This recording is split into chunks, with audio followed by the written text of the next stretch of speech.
Welcome to Scrolling to Death. I am overwhelmed with gratitude for today's guest. I first saw you, David. We didn't meet in person, but I was at the Nicosi Global Summit a couple weeks ago in DC, and I was able to hear your story about your experience at Facebook, and we're going to talk all about that today. But I wanted to give you a little background on Scrolling to Death. I created this to educate parents on social media. I thought I would maybe be giving parents tips on how to introduce social media safely to our kids and how to monitor them. And I quickly realized that social media is not really safe and we need to change that, right? I named it Scrolling to Death because I very clearly saw a link between social media use and overuse and harms to children that could be deadly: suicides, overdoses, and drug poisonings, threats from predators.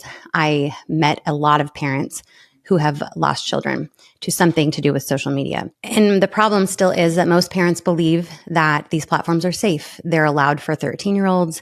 They must be safe for them. We believe these companies are taking reasonable precautions to keep our children safe from the many threats. Social media companies employ trust and safety teams. TikTok presented at the same event that you were at. They shared that they have 40,000 trust and safety team members dedicated to protecting children, but children keep getting harmed and the stories keep rolling in. So what am I missing here, David, if we want to start with why do you believe these companies are not succeeding at keeping our children safe? There are companies that are succeeding and there are companies that are not. And the contrast between the two is highly informative about this debate. My personal work experience included time working in a senior role at YouTube and then at Facebook.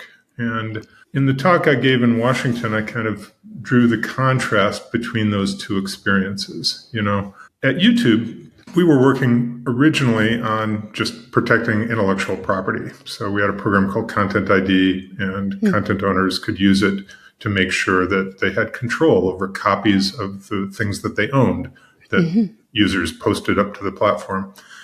But to make that work, we had to develop this world-class audio and video matching technology so that we could see just 5 seconds of video and know that it came from somebody's content that was registered in a database of hundreds of millions of pieces of content. What year was this? So this was, YouTube developed that back in 2007 originally. I worked on it from 2011 until 2017. I led the whole program, in fact. We realized that once we had developed this amazingly good video and audio matching technology, we could put it to other purposes. And the very first one we did was actually in a different realm. It was terrorist videos. So a fun fact, if somebody uploads a video of ISIS beheading somebody, 1,000 other accounts will upload the same video the same day. They'll try and swarm YouTube with it. So with our matching technology, we were able to develop something where if you find one copy, you can delete all the copies. And it occurred to me that we could do the same thing for child sexual abuse material. So I got together with our head of safety and we worked out a scheme to do it. It's complicated because you can't actually possess that video. You can't keep a copy to use for matching. But the National Center for Missing and Exploited Children can. So we partnered up with them and we gave them the technology to make fingerprints of these videos that we could use for matching purposes. Incredible. And it was incredibly effective. We were able to eliminate virtually all child sexual abuse material from YouTube.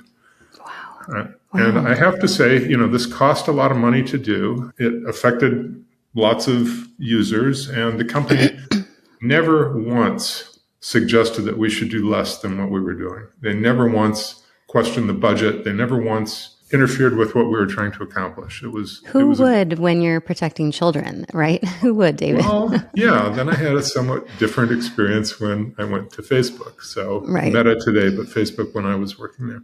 So I wound up with what I thought was the world's weirdest job title. I was the director of harmful behavior for Facebook. Oh, yeah. We were all about trying to eliminate scams, extortion, terrorist recruiting, harassment, and most importantly, what went by a variety of names in those days: child grooming, inappropriate interactions with children, whatever you might want to call it. Did you have a big team working on that? No, we did not. We had Okay. we had about 4 people on that. I Oh, had well over 100 people at YouTube working on Content ID and related things, but we had about 4. And one of the reasons that they were interested in having me do this work is I had a pretty extensive academic background in hmm things like detection theory. And that's a very important thing when you're trying to detect a thing. You need to understand the state of the art of how to detect things. hmm When I got to Facebook, I was kind of alarmed that nobody really knew anything about detection theory. Oh, Nobody could tell me how accurately they were able to locate harmful content, hmm or when they located potentially harmful content, how accurate that identification was, how many times it was harmless content that was mistakenly identified as harmful okay. content. hmm So even basic things like basic metrics like that that tell you whether you're doing what you need to be doing and how well you're doing it were lacking. There had been some work already underway before I got there, but I jumped in and we worked on measuring how much what they called at the time child grooming was going on. So sexual predators trying to form online relationships with children. hmm Um, the company had an idea that that was a problem because some of those conversations get flagged by users. They report them to the Yeah. company. And when they're flagged, they would sometimes even get checked. Not always, but sometimes. hmm And so, based on the prevalence of those reports, those flagging incidents, the company was estimating that there were tens of thousands of pedophiles affecting hundreds of thousands of children on Facebook globally. And that sounds like a big number, but it's not big compared to, Facebook's global audience or anything. So it wasn't a complete, fire alarm going off at the company at the time. hmm But we undertook to actually measure it in a meaningful way. And based on my experience, I understood the meaningful way is that you find all the interactions that you can between adults and children, and you sample them. You send a sample of them for review, and you find out what fraction of those are problematic. hmm Pretty quickly, we found out that the company's estimates were way, way off, and there were actually millions of predators affecting tens of millions of children. And hmm this is primarily on Messenger and Instagram, because this is, personal messages from adults to children hmm soliciting nude photographs or trying to meet up in real life or all kinds of other things. I mean, we saw horrific things. We saw parents who were exchanging text messages, conspiring to sell their children for sex. We saw, it blew my mind what we saw. That was a stressful job, I have to say. Oh, But once we discovered that this was a really big problem, we wanted to analyze it further. So we used some information that Facebook has that's not widely known or widely advertised. They hmm actually make very accurate estimates of how old each user really is. So when you sign hmm up, put in a birthday. You can put in any birthday. You don't have to show a driver's license. You don't have to prove it. Any hmm birthday. hmm But your behavior tells Facebook how old you are, what kind of hmm slang you use, who your friends are, what birthday you just announced that you were having, or you got congratulated on by your friends, what grade Right. you're in school, Right. things like that. So people who say that they're 19 years old but are in the 6th grade are probably not just being held back. They're probably lying about their age. hmm So there are lots of users under the age of 13 on Facebook, and Facebook knows it and tolerates it and doesn't challenge them. Are they're re-aging and actually logging that data and holding it, or Yes, they're that's right. That's right. So okay. they constantly update based on new information, the best estimate of the actual date of birth of each user. And there's also software, people have images that they share a lot, and there's a lot of software around that can estimate age from an image of a face. Right. So there are lots of signals, and all put together, it forms a very accurate picture of the age. So we used that hmm information to refine our estimates, and the problem got bigger because a lot of the pedophiles, it turned out, were pretending to be children in order to seem safe in interacting with other children. hmm And a lot of the children were pretending to be older than And they were right. as well. Right. So once we really knew the scope of the problem, we thought, geez, how are all these pedophiles finding victims on Facebook. So we did some analysis to learn how these interactions had gotten started. And to my complete shock, we discovered that the main way that pedophiles were finding child victims was through a Facebook feature called People You May Know. So Facebook says, here's somebody you might know or you might want to be friends with. And they were showing pictures of children to pedophiles, and especially doing it in the same geographic area, local children, which is incredibly. Did they have to have mutual friends, or what were the factors that went into that recommendation? Well, typically the pedophiles would join a group or otherwise, through searching. Facebook is a very refined tool for finding the people you want to find. Mm-hmm. And, when the people you want to find are potential victims of extortion, of pedophilia, of even for terrorist recruiting, that's a very dangerous capability. Mm-hmm. And so if the predator got into one group or found one or two children, then the algorithm would start suggesting others. So that was by far the way that most of them were getting their victims. So that was, as you can imagine, that was a total panic attack. I escalated that to the very top of Facebook. And I said, we have to do something incredibly urgently here. Mm-hmm. And so a group of senior executives flew out I was working in London, and they flew out from Menlo Park, from headquarters to London to discuss this. And so my team, put together a detailed presentation with all the numbers and all the data, all the methodology that we'd used, clearly explaining how we were using the true estimated age instead of the stated age of each person, everything. Right. Yeah, and so we wrapped up with some recommendations. We said, first and foremost, we should stop recommending children to adults through People You May Know today. Yep. We should just go make that code change, push it out in the next 2 hours, get it done. Mm-hmm. And then beyond that, we should do much more scrutiny of messages between adults and minors, and we should block messages that appear to be possibly problematic and not let anybody know. If somebody's sending a message that we think is potentially concerning, we should put a message in front of them saying, basically, a warning message of some kind that basically says, we're looking at you. Because when people know that you're looking at them, they usually stop. So those are some of our recommendations. Easy to do, would have been highly effective. And the senior person in the room said, David, you're in the community integrity seat at this table, but there are a lot of seats at this table. Now, the community integrity team at Facebook, at Meta today even, reports for some strange reason up to an organization called Growth, which is responsible for maximizing how many people use Facebook. Mm-hmm. And what he made it clear to me was that what we wanted to do, which is take down the accounts of millions of predators, would be harmful to Facebook's numbers. So they didn't let us do anything. They didn't let us stop recommending children to adults. They didn't let us block messages. They didn't let us do anything. Continue with what we had in place, which was a team of 5 people, just 5 people, 5 full-time employees who were referring cases to law enforcement as they came up. And because a referral to law enforcement is complicated, you have to go look at the entire history of all of the person's communications that you're referring. It takes one person about a week to do one case. So the team of 5 was capable of doing about 5 cases a week, and we had millions of cases. So nothing was happening.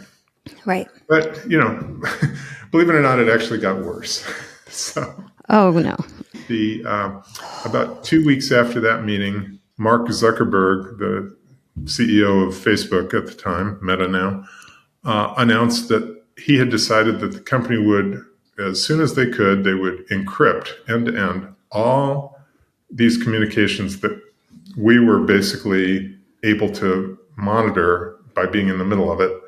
They would encrypt them end-to-end so that we could no longer monitor anything. We could no longer tell if somebody was sending a dangerous message. We could no longer detect anything.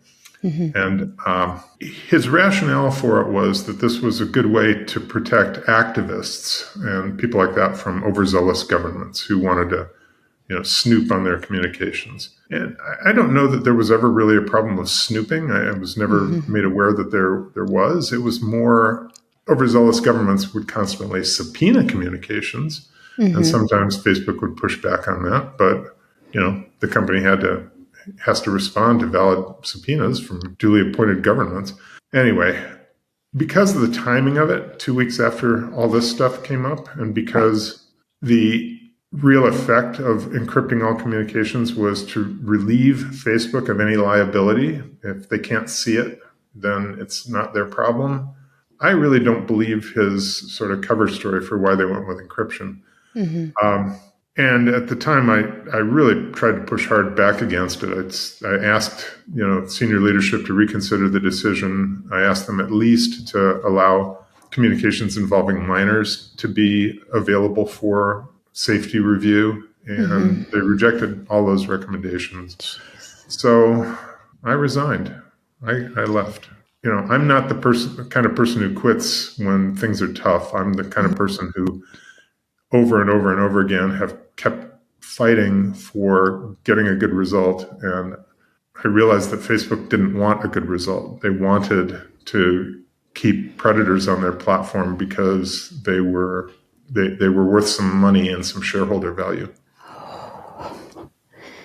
This is just devastating, David. I mean, how do we justify a human being who is aware that there are millions of children being actively groomed in that moment, and then not only not doing anything about it, but hiding it so that he and the company is not liable? How do we justify that there's a human being out there that would do that?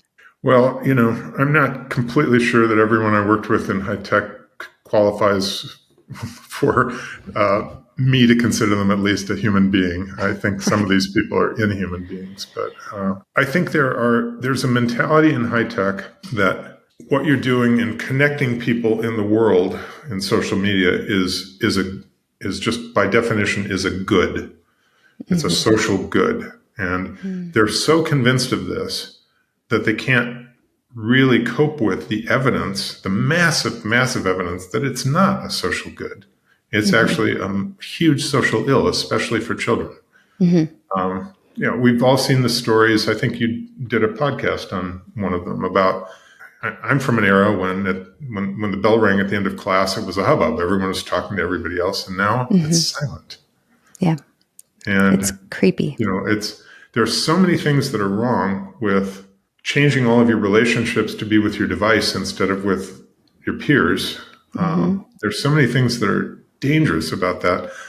But the thing that I think people, when they're thinking about those dangers of social media, that they neglect is that when you give your child a fully internet-enabled phone, you might as well have just moved into a cheap hotel that's full of sexual predators, that's full of sex offenders. No parent would do that, but you're basically doing that. And the number of kids who are affected by sexual predators online is massive. It's not a rare thing. It's very, very common. Can I assume that Facebook, now Meta, has not implemented any new strategies to help protect kids online since you left? Well, they have ramped up to some extent. I don't know to how much extent. They've made a little bit of public noise about getting child predators off the platform. One of the problems with that is if you kind of just boot a bunch of them off the platform, then they create new accounts, come right back, resume their activities. Facebook has never kind of figured out that that's a pattern, and it's actually a signal that they could use. If someone is off the platform and then they come back and reestablish relationships with the people they were talking to before, it's probably the same person. They have this massive, massive problem with fake accounts. So Facebook has publicly announced that they have deleted well over 30 billion fake accounts. I mean, that's 4 times the population of the planet Earth. They've deleted more than 30 billion fake accounts. But based on my experience, I think that probably about half of the accounts that are on Facebook today, on Meta today, are fake accounts. I've got a lot of personal experience with fake accounts and with reporting them to Meta, and Meta saying, no problem, they're fine. So my wife is an author, and there are other people who have accounts that use her photo and her name and sell things. And Meta says, that's fine. It doesn't violate our community standards, when it clearly does.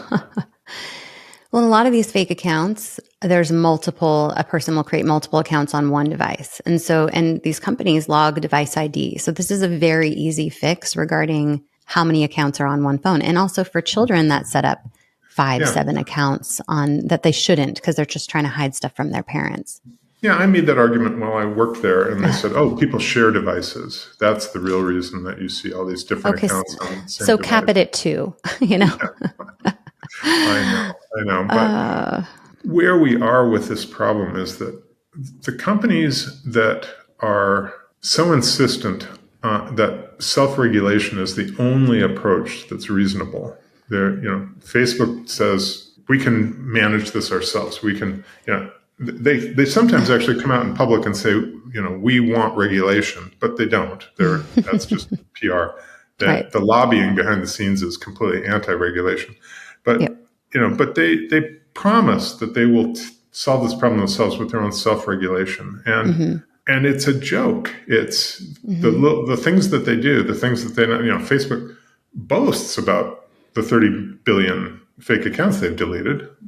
Why is that a good thing if they got created in the first place? I mean, why doesn't Facebook make you prove your identity to create an account? I mean, obviously, the reason that they don't is that it would greatly reduce the amount of traffic that they have, and the amount of users that they have. Their stock would crash.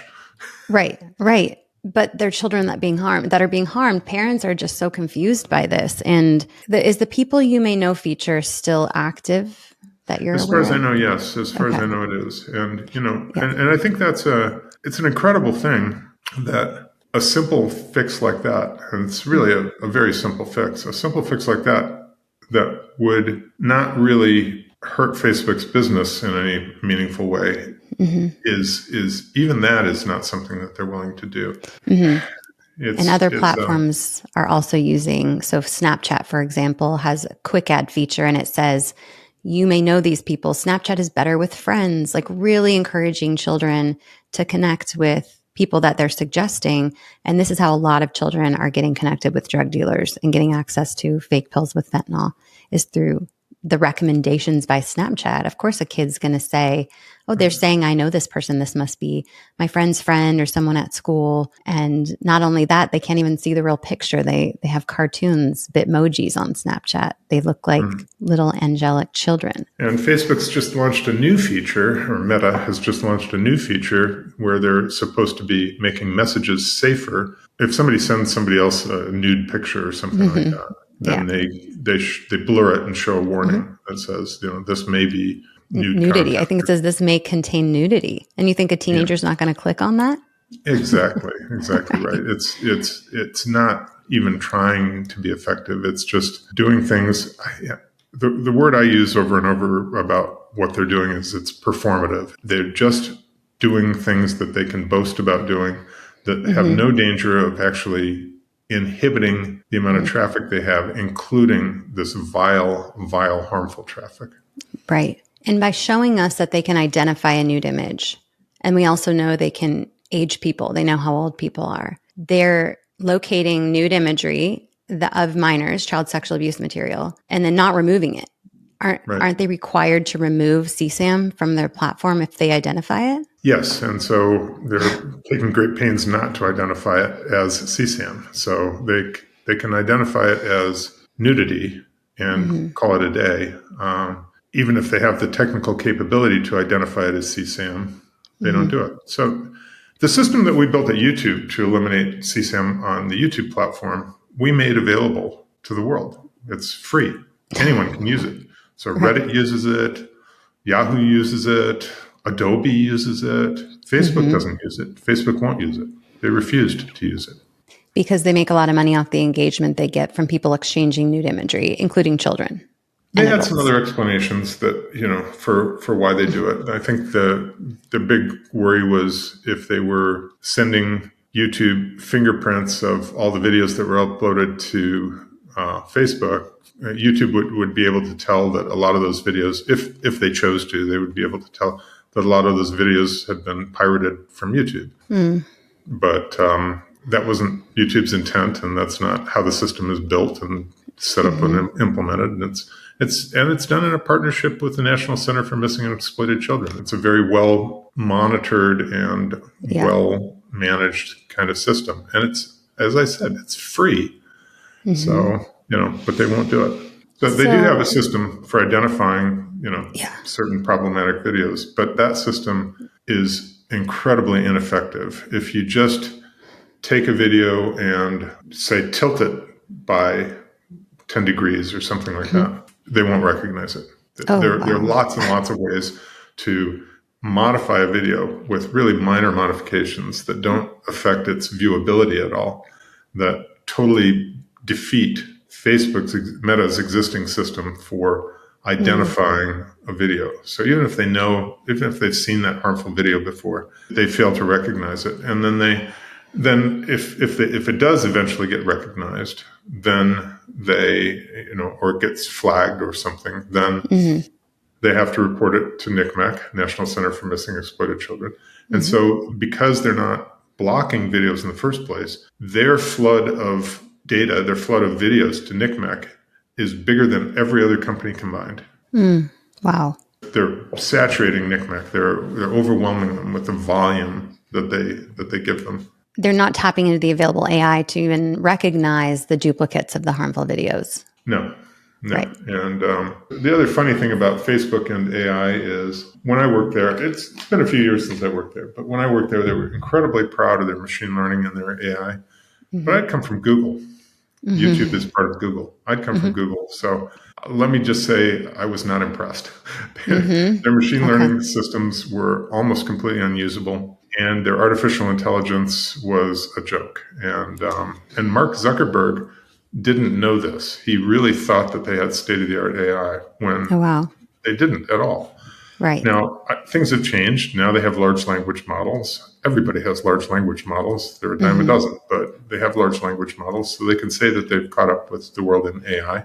The thing with Facebook's machine learning is that it required massive human effort to label data. So data labeling means you send a human reviewer 100 videos, and they have to label each one saying, is this child sexual abuse material, for example? Is this nudity? Is this pornography? Or is this okay? And that labeling work is what you mentioned, the 40,000 people that TikTok has. I expect it's probably the same thing there. That Facebook was advertising at one point, they had 30,000 content reviewers. Well, at any given time, most of the content reviewers are spending most of the time labeling training data for machine learning experiments, not looking at real content, not looking at the things that people flag. So if you want to run an interesting experiment, browse Facebook long and hard until you find something that's bad, and you will. And, or Instagram is particularly easy to do. Yeah. And flag it, report it. And what will happen is 2 days will go by, and then you get a message that says, no one was available to look at this and the time expired, so we're allowing it. Oh, really? Yeah, that's what happens. Oh my gosh. Why is there a time expiration on something that's harmful? The transparency thing is big for me. Like, we wouldn't know that this was happening or had happened if you hadn't shared. We wouldn't know, a lot of the harms if there weren't lawsuits in discovery or Frances Hagen hadn't spoken out. And I mean, I'm appreciative that you speak out. Parents need to know these things. I wonder, did Facebook ever release those actual numbers, those tens of millions of children that were getting harmed and groomed? No. I'm glad you mentioned Frances. I stayed quiet for a long time. And when I left the company, I didn't take any documents or even my own personal notes with me. I left every speck of material behind.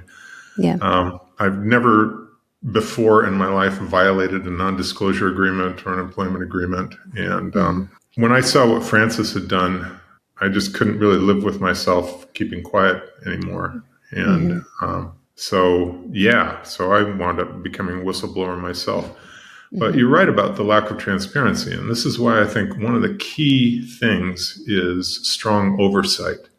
So I do think that the company needs to suffer really significant financial penalties for every case of their platform being used to harm minors.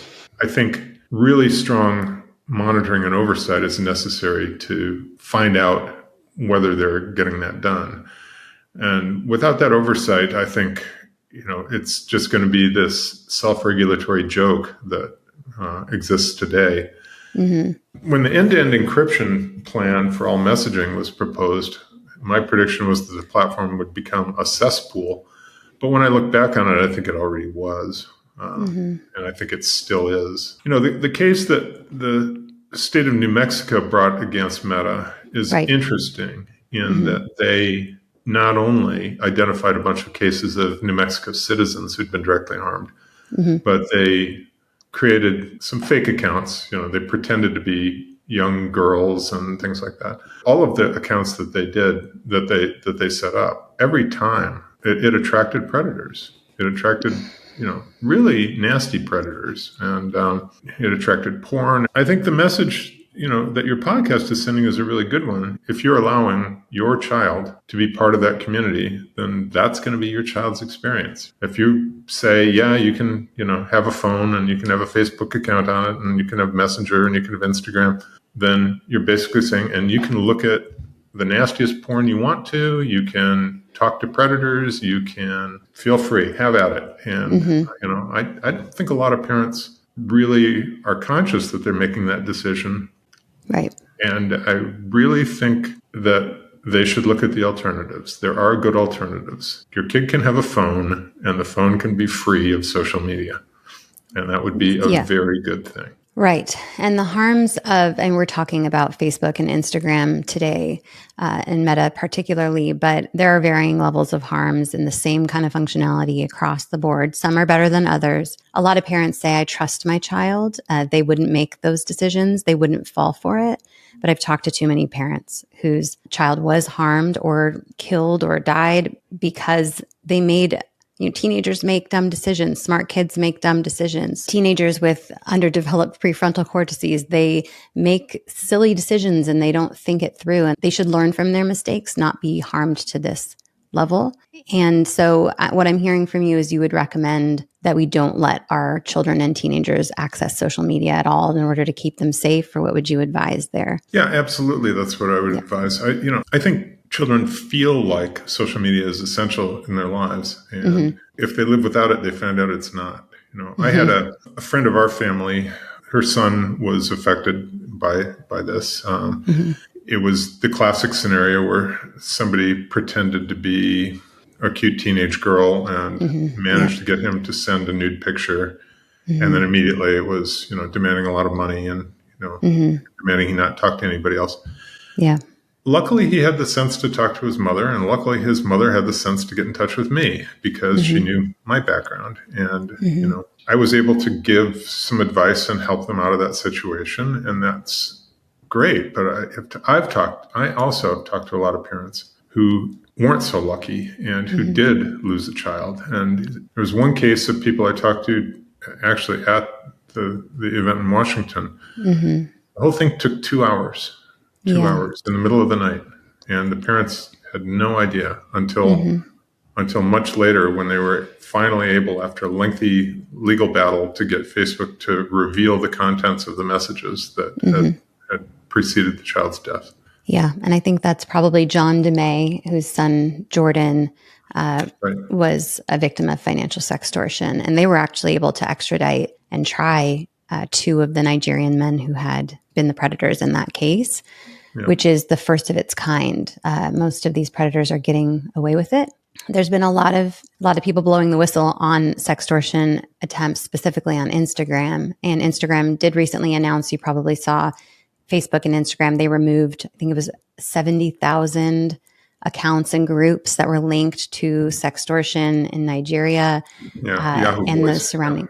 Yeah. What do you think of updates like that? Do you think that it's kind of a smokescreen PR play, or do you think that that will actually be helpful? No, it's, I mean, we did that. We did one of those when I was still there.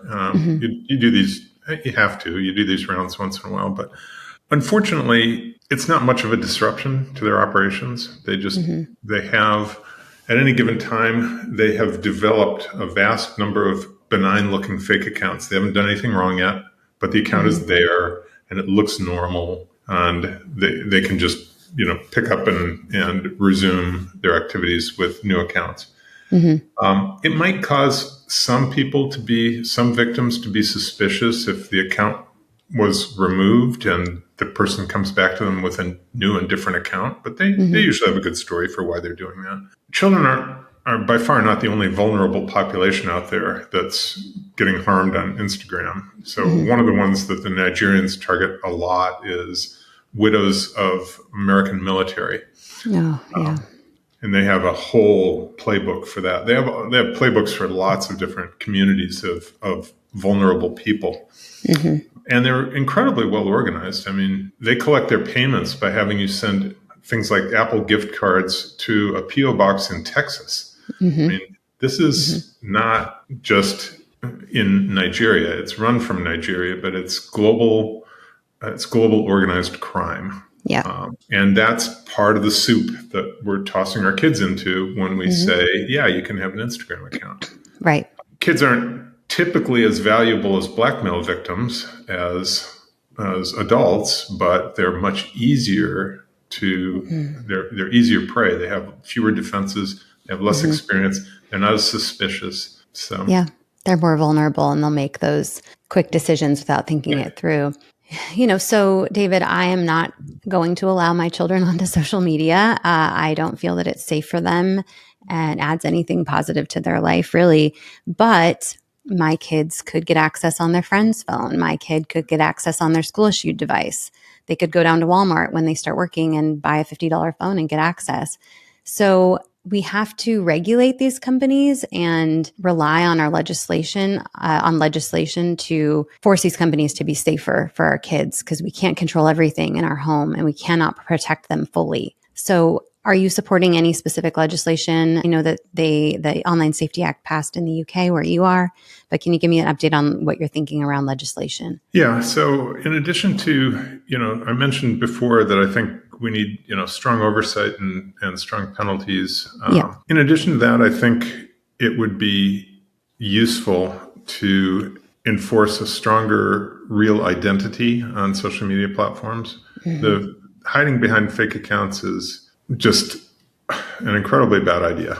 It's incredibly, dangerous to allow that. And I know that social media companies will fight tooth and nail because they know that most of their traffic around half at least of their traffic will go away if they stop permitting fake accounts. But that's all that traffic is bad traffic. There's no good that comes from allowing a fake account on the platform. I think that they need to be forced to allow safety review of children's messages. So, I'm perfectly fine with activists being able to have end-to-end encryption, but they already had that. I mean, there are other platforms for that. You can use Signal, you can use Telegram.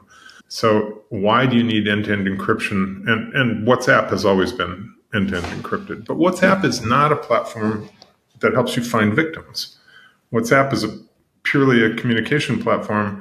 You have to know someone to connect with them on WhatsApp, but on Facebook, the methodology of all of the abusers on all these different areas on Facebook is always the same.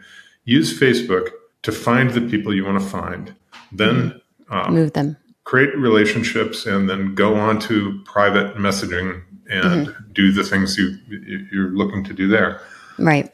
And so I don't think that there's a valid case for allowing that to be hidden behind a veil of encryption when it's a known fact that there are many, many kinds of abuse and crime that are being committed in that exact mode. I know it's a polarizing issue because a lot of people really feel strongly that encryption is incredibly valuable in a lot of contexts. And I agree, it is. But I think we can define some contexts in which there's just no excuse for allowing encryption, allowing it to defeat any possible systems of safety and trust and safety kind of review. And for minors, it's not really appropriate for minors or adults communicating with minors, especially. Right. Yep. I've actually been in conversations with a few regulatory bodies in the U.S. and have shared my lists with them. And amazing. And I'm really hopeful. I'm hopeful that we'll get some action. The one thing I want people to really understand about these companies is the way that they think about things is somebody comes up with a new idea for a feature. So I'll take just one specific example because I worked on the same thing when I was at YouTube. So we had this big idea that police were misbehaving at public, like at protests and things like that, using excessive violence. Okay. So we thought we would create an app that would allow people to take their phone and live stream what they were seeing on YouTube. We called it Project Witness because everyone would be able to witness what was going on. And even if the police took away your phone, you'd already streamed it. It was already out there. It was live. And we took that to the leadership of YouTube, including Susan Wojcicki, who died a few days ago. Miss her. But and in the review, she said, "We're not launching this. This is too dangerous. There are too many ways to abuse this. People will use this to broadcast harming other people. They'll use it to broadcast committing suicide. They'll use it to broadcast, horrible things. And we have no way to control that. So we're not launching this." At Facebook, a team of people built the same thing, and there was no review. They just launched it. And people did commit murder on live streams. And they did commit suicide on live streams. And they did torture people on live streams. And, all kinds of horrible content. And that's just okay because, it's all for the greater good of connecting people. Wow. And that's still happening, David. Children and teens are reporting seeing live murders and live suicides on Facebook Live, on TikTok Live, and being traumatized by it. One poor girl, Anna Schott, took her own life within months after being served a live murder, a live suicide video. And parents can be very clear coming out of this that these companies that say they're safe for kids are going to prioritize profit and engagement over our children's safety every single time. We need to do our best to protect them from the predators that are going to harm them, from the addictiveness of the platforms, and from all of the harms that exist there. I, on behalf of parents, am so grateful to you for sharing. I hope that you don't have any regret about doing that because you are saving lives in sharing your story and making it crystal clear what parents need to do to protect our kids. And David, is there anything else you want to share with parents before we close out?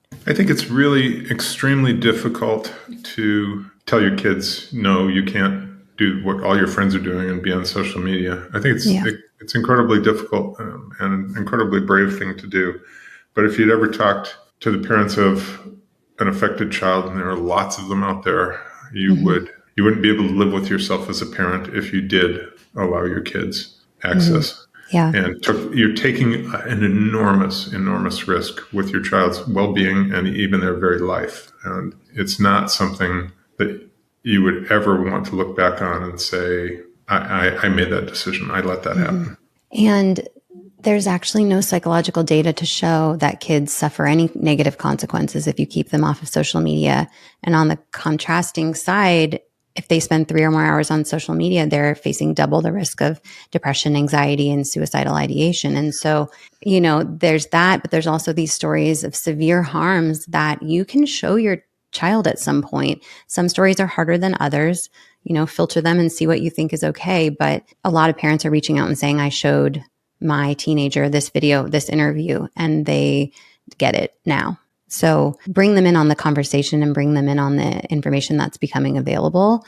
And they will thank you one day, maybe not now, but I truly believe that that's the safest decision for them. And we have to, being a parent is hard. We have to make the hard choice. That's right. I mean, we want our kids to love us and not resent us for the boundaries we put, but that doesn't mean we don't put boundaries. Right. David, thank you so much for doing this, having this conversation, sharing with parents. And I hope more people do come forward, because there are a lot of people who know a lot of other things that haven't come to light yet. Even with Francis's revelations and mine, there's a lot more. There's a lot more. I implore, if you consider yourself a human being that cares for any child in this world and you have a story to share it. You'll save lives if you do. And you're saving lives, David. And we thank you. Well, thank you, Nikki. I think you're doing an incredible job. So I hope it helps a lot of people. Thank you, David.